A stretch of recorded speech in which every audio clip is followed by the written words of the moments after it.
Medications, they're a fact of life. We take them for a variety of reasons. Many times they provide terrific help, but there can be side effects. And that's what brings us to this week's case.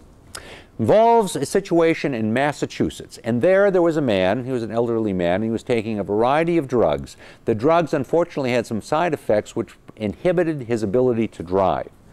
His doctor did not allow him to drive while he was on these drugs, but after a period of time, the fellow who was taking the drugs got accustomed to them, and the doctor said, well, you know, I think you can continue to drive, and lifted the restriction preventing him from driving. Unfortunately, did that a little too soon because the man became involved in a horrible automobile accident as a result of the side effects of these drugs and killed someone.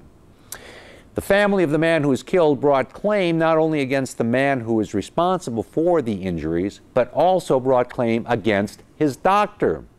One of the first times in the United States this has happened. They claim that the doctor should not have released him to return to driving, and also should have warned him emphatically as to the severe side effects of these drugs and shouldn't have allowed him to get anywhere close to an automobile. Well, it went up to the Massachusetts Supreme Court. Massachusetts Supreme Court looked at this and came away saying, you're right.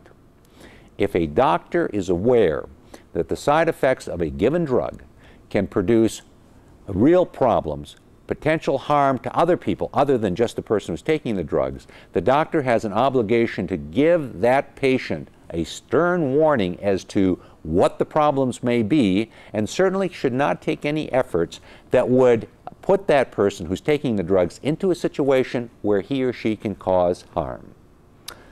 Okay. As I say, one of the first times in the history of the country where this kind of a case was brought.